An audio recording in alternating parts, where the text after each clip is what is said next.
Fasting is arguably the most countercultural of the spiritual disciplines. In a time of unprecedented conveniences, when every atmosphere is climate controlled, food can be ordered with the press of a button, entertainment can be perfectly curated to personal taste, and we feel entitled to satisfy every desire immediately. Anything uncomfortable seems like a wholly unnecessary annoyance. We expect to be ever full, ever satiated. Yet, fullness isn't always good, and emptiness isn't always bad. The constant craving for pleasure can be detrimental, and occasional discomfort can be exactly what we need. Culturally, we have come to an understanding that the pain of exercise is necessary if we want to improve our physical health. But we rarely carry this acceptance into other areas of life. So at this time, thank you, Vartan. We will begin with a prayer, both in English and Armenian.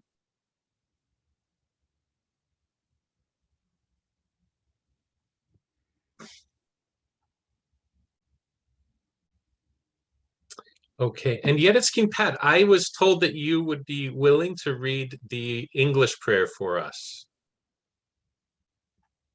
If you could be sure to unmute yourself first. Good idea. Thank you. Thank you. Okay. I confess you with faith and bow down to you, indivisible light, united Holy Trinity, creator of light and banisher of darkness. Banish the darkness of sin and ignorance from my soul and illuminate my mind at this hour to pray as it pleases you and receive from you what I am seeking. Show loving kindness to your creatures and to me who have. Thank you. And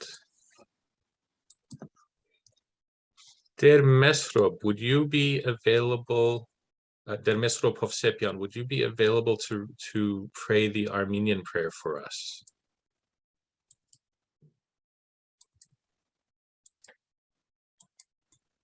Okay, maybe he's not on.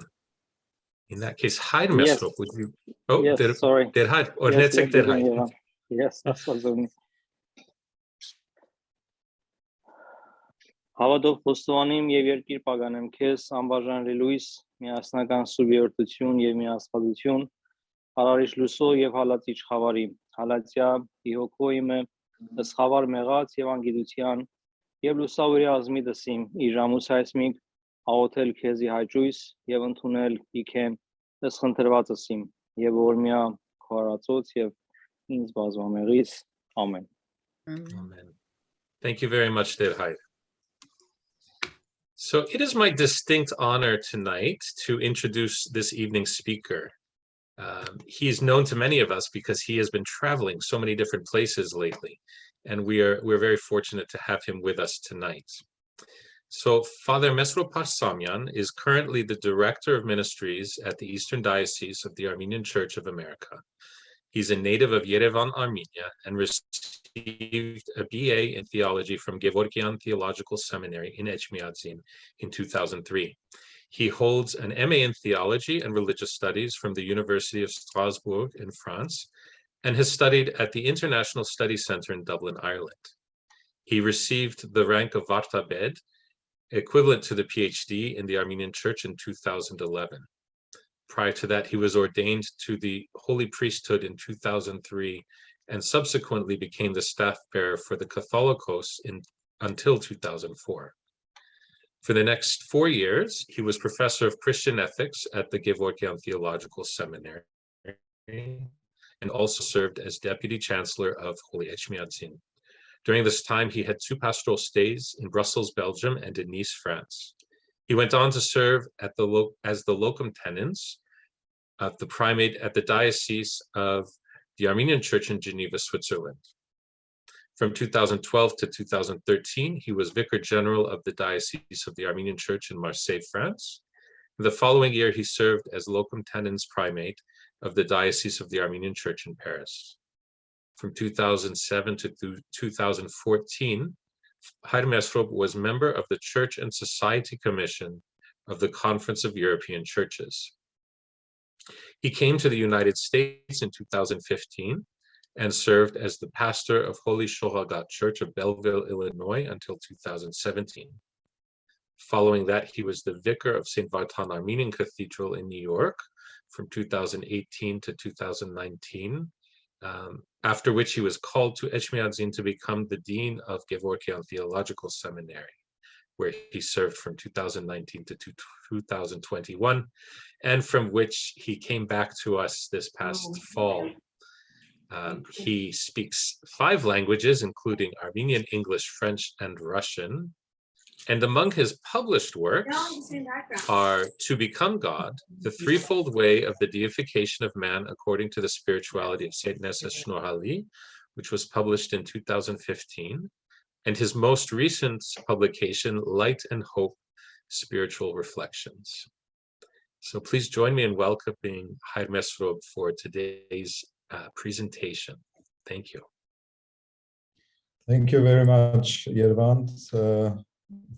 It's nice seeing you all, and I'd like first to thank Vemkar Adult Christian Education Team, RP, Randa, Vartan, Yervant, and all others for this beautiful and wonderful initiative to teach the theology, spirituality of the Armenian Church through the internet, through the new technologies. And I am honored to be here today with you. And as you know, I'm going to talk about the spirituality of fasting.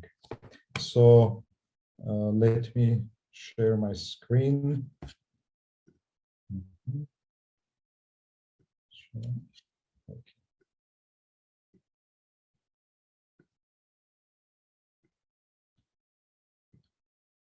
Okay. So the discipline of fasting dates to ancient times. As our Sharagan states, fasting, let me try to, okay. Do you see clearly the slide? It's okay, yes. As our Sharagan states, fasting is the earliest commandment known to mankind. For God commanded our ancestor Adam and Eve to refrain from eating a certain fruit from a certain tree, but allowed them to eat from the rest.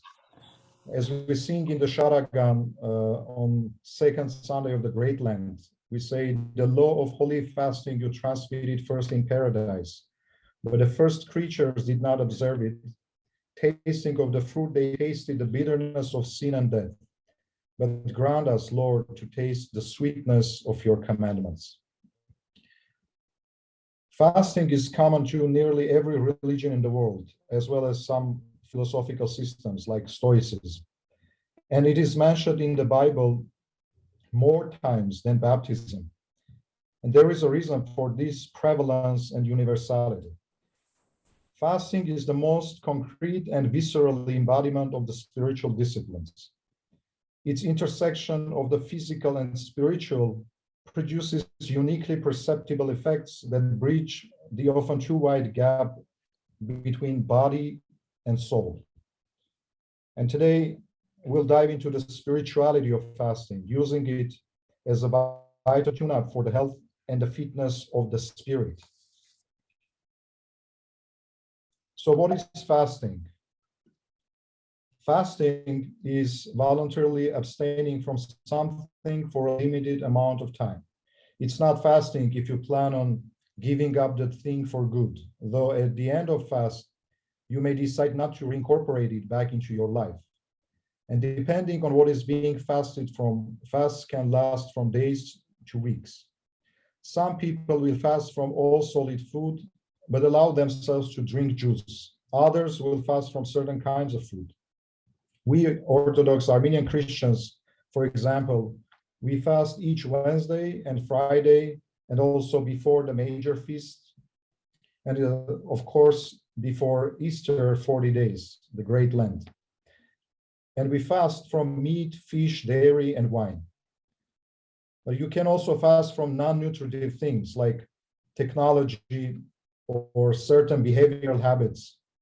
And most basically and traditionally, however, fasting involves abstaining from all food and alcoholic drinks. Archbishop Malakia Ormanyan, the late patriarch, Armenian Patriarch of Constantinople, in his work, The Church of Armenia, explains that what we generally refer to as fast can be further described as either periods of abstinence or of strict fast. So abstinence, Bach, refers to the avoiding of certain kinds of food for a period of time, like becoming vegan during Lent. This is Bach. But fasting is the avoiding of all food for a duration of time. Fast is Zoma Bahutyun. And why we will talk on non-dietary related fasting, this is the form that serves as the focus of my presentation tonight. And I'm going to talk about Zoma Bahutyun, the strict fasting. Fasting has gotten a lot of attention in recent years for the advantages it offers to physical health. While the research on the subject is still relatively new, fasting may help you lose weight, normalize your insulin levels, boost the immune system, increase human growth hormone, spur cell regeneration, and extend longevity. In giving your body a break from processing food, fat stores are fed upon, and cells get a chance to go into repair mode. Old and damaged ones are destroyed and new cells are generated. And abstaining from food gives the body a chance to renew itself. It's a time in which the body burns its rubbish. It's like house cleaning day. By sort of taking out the trash, fasting seems to have a vitalizing, balancing effect on the body's hormonal and metabolic systems. And practitioners have reported a sharpening in mental functions as well. While the spiritual discipline of fasting isn't practiced primarily for reasons of physical health, these benefits shouldn't be entirely separated from its purpose either. The discipline integrates benefits to both body and soul. It doesn't have to be either or. It can and should be both, because we are not just bodies and we are not just spirits. What is good for me physically is good for me. And what is good for me spiritually is good for me. Saint Greg of Datev shows this unity in fasting when he says, for fasting is healthy not only for the soul, but also for the body. Human sickness comes from eating. For on account of eating, the human being fell from paradise. Therefore, health comes about for humans by fasting. By fasting, we arrive not in paradise, but in the kingdom of heaven. That being said, it's important to understand that in practicing fasting as a spiritual discipline, the physical is secondary and serves as a vehicle to the spiritual. As again, St. Gregory of Datev continues, there are two kinds of fasting. First, to fast from sin. Second, to fast from bodily food and drink. We can add to this also now the technology, fasting from technology. But both kinds are good. But fasting from sin is more necessary for two reasons. First, there is no command to always fast from bodily food, only sometimes. But a command to fast from sin is constant. Second, fasting from sin is beneficial even without fasting from bodily food. But fasting from bodily food without fasting from sin is not beneficial at all. What's interesting, in fact, is the way the physical benefits of fasting symbolically mirror its spiritual ones. In the same way that fasting balances the body's hormones and renews its cells, it recalibrates the soul's priorities and repairs places in one's character that have become damaged and diseased. In fasting, you both purify the body and clarify the soul. Fasting ultimately doesn't rise to the level of spiritual discipline unless you intentionally approach it as such. If you fast with spiritual aims, you'll still automatically garner the physical benefits. But if you fast without spiritual intentions, the effects will extend only to the body without significantly touching the soul. Fasting is arguably the most countercultural of the spiritual disciplines. In a time of unprecedented conveniences, when every atmosphere is climate controlled, food can be ordered with the press of a button, entertainment can be perfectly curated to personal taste, and we feel entitled to satisfy every desire immediately. Anything uncomfortable seems like a wholly unnecessary annoyance. We expect to be ever full, ever satiated. Yet, fullness isn't always good, and emptiness isn't always bad. The constant craving for pleasure can be detrimental, and occasional discomfort can be exactly what we need. Culturally, we have come to an understanding that the pain of exercise is necessary if we want to improve our physical health. But we rarely carry this acceptance into other areas of life, where it is just as true. Sometimes, almost always, in fact, you have to make yourself uncomfortable in order to get better. Sometimes you have to empty yourself to be filled. So now let's see how fasting improves our spiritual health and what are the spiritual benefits of fasting. There are 5 spiritual benefits. The first, fasting strengthens the will. The will of the spirit is a muscle very much like those of the body. The more it is exercised, the stronger it gets.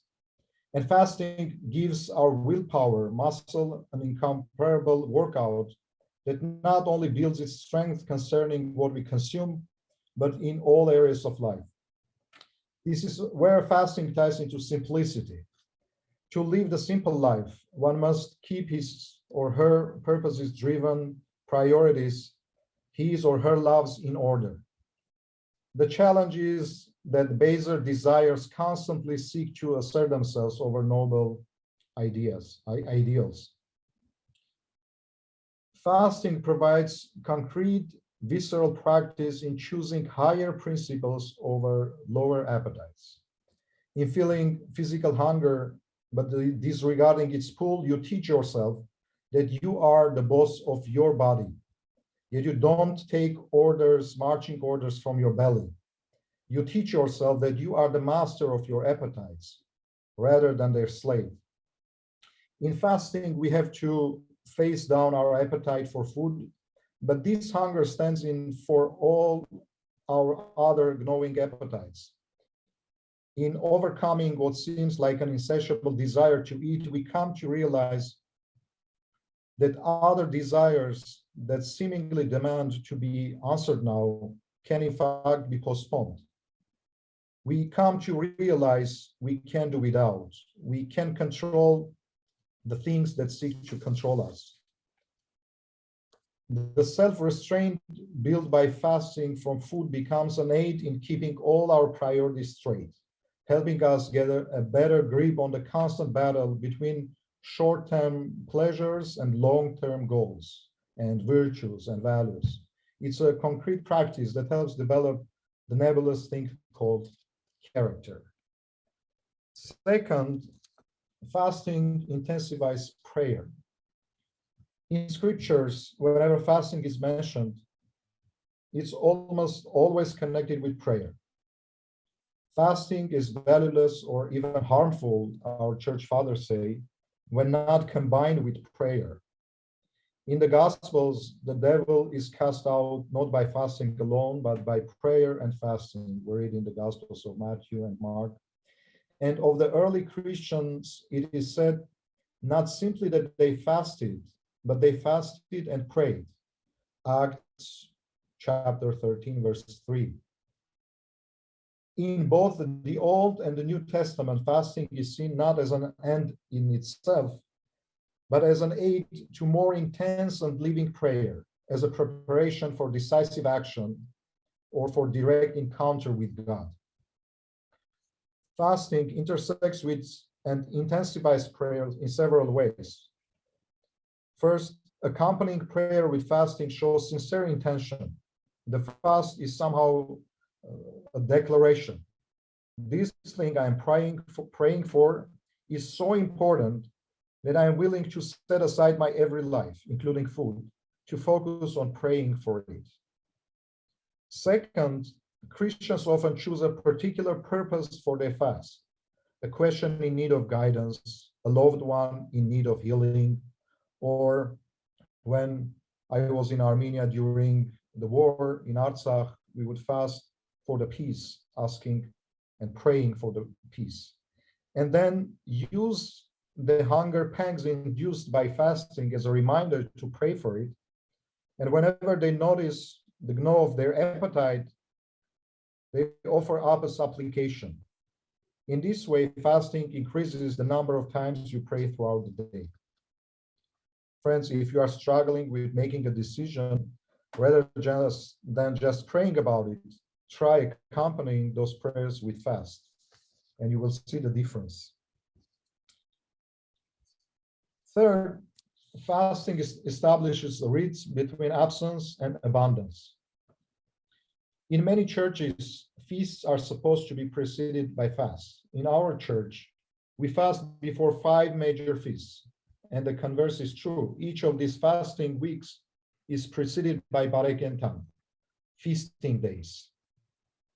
While devout Christians continue to keep up these practices today, rather than participating in a rhythmic cycle of fasting and feasting, most modern people stay in constant feast mode.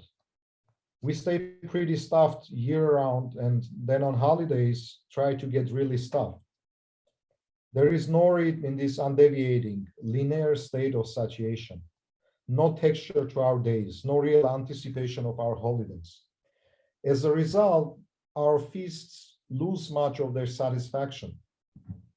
Friends, fast before a feast and you'll discover a rhythm that makes special occasions actually feel special. Fourth, fasting reasserts your humanity. Despite how sophisticated, complex, interesting, and intellectual we typically consider ourselves to be, our behaviors can be awfully Pavlovian sometimes. Hear someone pop up an account of soda and we want one. Smell something cooking and we are suddenly hungry. Like clockwork, our stomachs start growling at noon because that's when we always eat lunch. And those are just our habits around food. Then there is our smartphones, which can make us feel like rats in a lab who learn to press a lever to get their treats. Here, notification, check your phone. Here, notification, check your phone. Press the lever, press the lever. Even when our phone isn't pinging, when we see it on our dresser, we'll automatically make a detour to check the screen. Even when our behaviors aren't driven by reptilian instinct, we can still get stuck in some pretty fixed and not always advantageous routines. Fasting from, whether from food or technology, disrupts your routine in a life-affirming way. You feel a hunger pang and you ignore it. You always eat at noon, but today you are not going to eat at all. You hear your phone ping and you disregard it. You see your phone on your dresser and you walk by. Fasting communicates a profound freedom, and I don't have to do things the same way day after day. I'm not a slave to my habits. I can change things around and I can try new things. That's why I just love this quote from St. John Chrysostom, where it says, fasting delivers us from slavery and returns us to freedom. Fasting returns us to freedom. Humans are the only creatures able to decide to shut down a lower instinct, to reach for a higher purpose, to reach and to feel that freedom, God-given freedom. And the fifth, fasting evokes sympathy and charitable giving for the poor. While most of us in the modern world, Western world, have enough, too much to eat each day, there are still people around the world and in our own country who do not. Fasting fosters a sense of solidarity with these needy and often forgotten folks. By experiencing a little temporary hunger yourself, you may feel more sympathy for those who experience such pangs on a regular basis. The idea is not just to feel sorry for the poor, however, but to let this sympathy move you to action, to mercy and almsgiving. Almsgiving is simply a response by us to God, a response that we have come to through prayer and fasting. Now here you see these three pillars, traditional pillars of Great Lent: prayer, fasting, and almsgiving, which in Armenian we call vormutyun, which is more than giving alms. It's showing God's love and mercy, sharing that mercy with others. Works of charity is an integral element of Christian way of life, and it is a sign of our care for that in need and an expression of our gratitude for things God has given to us.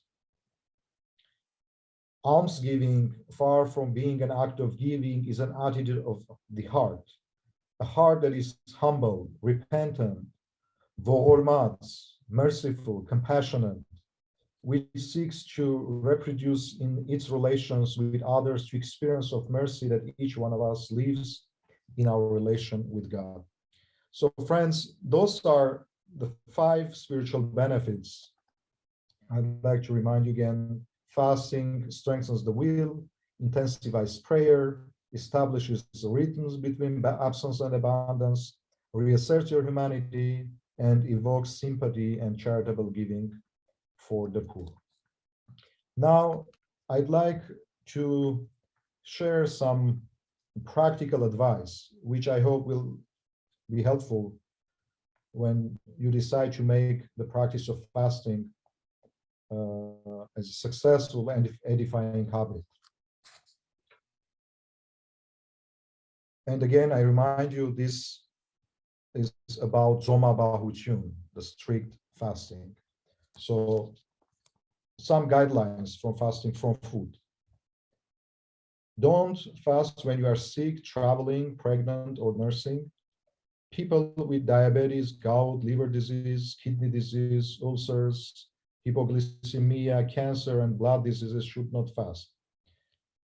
Don't fast if you are in a hurry and are fasting for immediate results regarding some decision.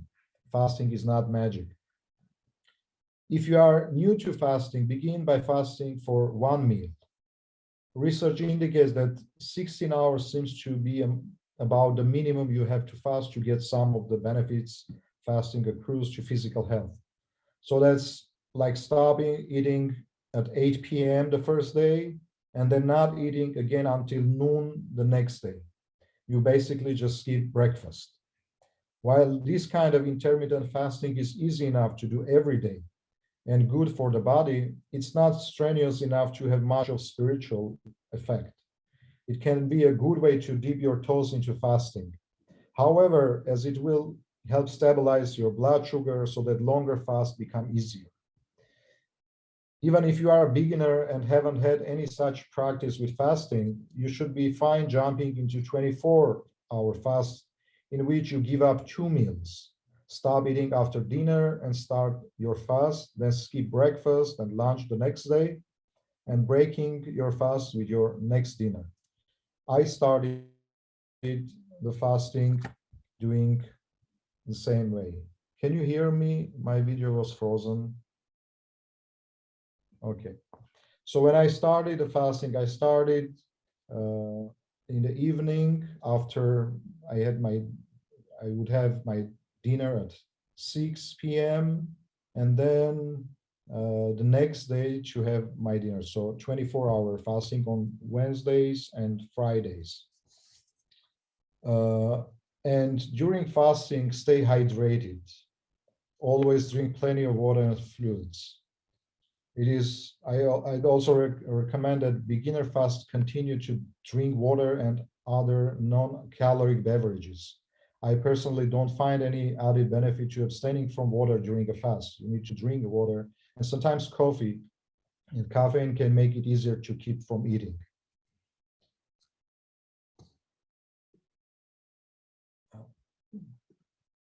Oops. So work up to longer fasts. Don't attempt prolonged fast without guidance. Check with your doctor before attempting long periods of fasting.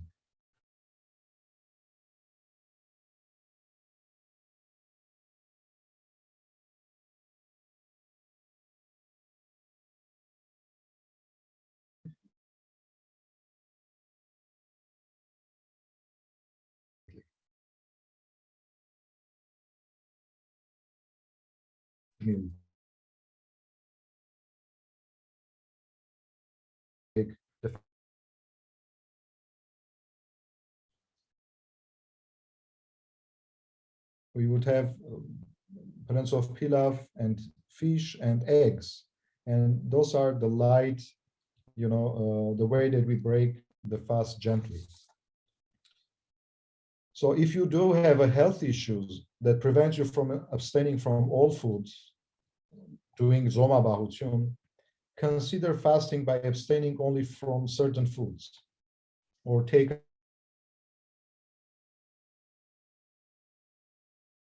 more space, attention, power, or influence than you'd like. Consider fasting from anything that's detracting from your higher priorities and needs to be rebalanced in your life. This includes, for example, any and all devices with screen, television, smartphone, computers, sports or hobbies, talking, social media or the internet altogether, news, music altogether or a certain kind. And during a limited period of abstention, you can assess the role the thing you are fasting from plays in your life. How much do you miss it? How much do you really need it? Is its absence adding to your life? And after this assessment period, you can decide how, if to reintroduce the habit in your life. If you find your life was better off without it, you may decide to give it up for good. And if you do reincorporate a habit, regularly fasting from it will help you practice the behavior with greater moderation.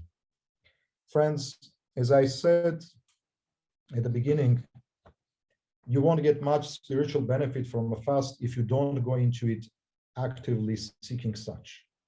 None of the purposes outlined above will manifest themselves unless you focus and plan on them during your fast. It's like going for a run.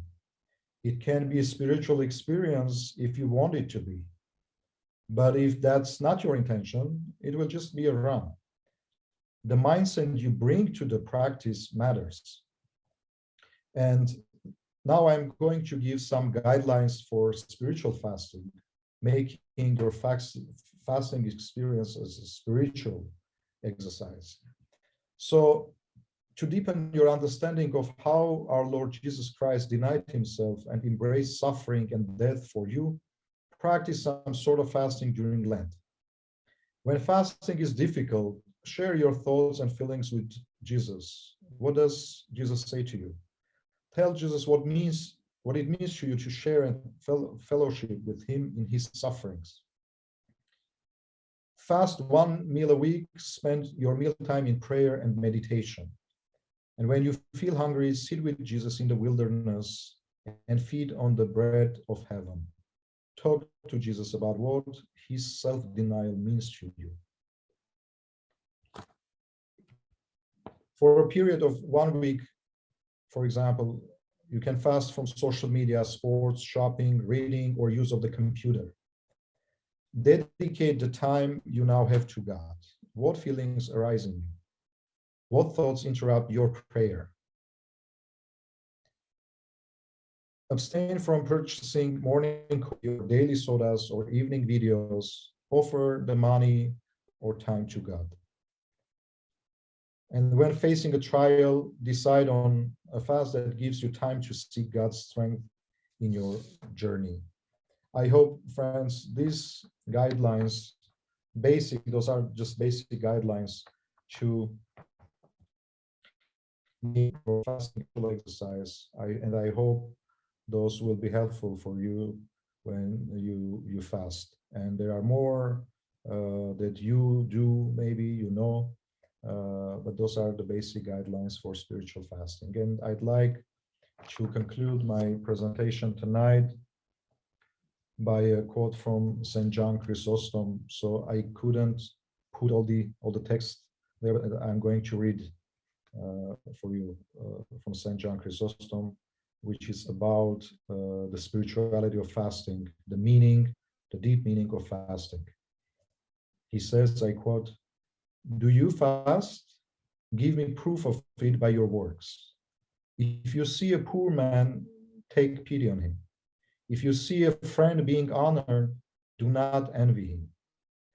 Do not let only your mouth fast, but also the eye, the ear, and the feet, and the hands, and all the members of our bodies. Let the hands fast by being free of avarice. Let the feet fast by ceasing to run after sins.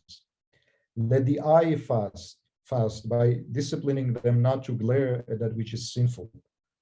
Let the ear fast by not listening to evil talk and gossip. Let the mouth fast from foul words and unjust criticism. For what good is it if we abstain from fowl and fishes, but bite and devour our brothers? It is folly to abstain all day long from food, but fail to abstain from sin and selfishness. The great fast has no advantage to us unless it brings about our spiritual renewal. It is necessary while fasting to change our whole life and practice virtue. Turning away from all wickedness means keeping our tongue in check, restraining our anger, avoiding all gossip, lying, and swearing. To abstain from these things, herein is the true value of the fast. Accept the fast as an experienced educator by whom the church teaches piety. Thank you for your attention. Now, the questions. Just let me. Thank you very much, Harsub. That was an incredible introduction to the discipline of fasting and the ways that that it is of benefit to us and how it works. As people are, we want to give you a couple minutes to formulate your questions. So as people are entering questions into the getting ready to raise your hands, I would just like to share with everybody the Vemkar link tree. So I'm going to put this in the chat. It's a link that you can click on now or later. I would encourage you to maybe open it in another later on. This is a tool that includes all of Vemkar's digital channels. It includes all the latest programming, and in particular, I'd like to highlight the virtual pilgrimage to the Tomb of Christ coming up on April 9th. So you can register for that through that link. You can also connect with Vemkar through social media on YouTube, on Facebook, on Instagram. You can listen to our podcasts and you can subscribe to our newsletter, all there on the link tree. You'll see the various links delineated. And so now I'd like to turn over to questions. We have one question.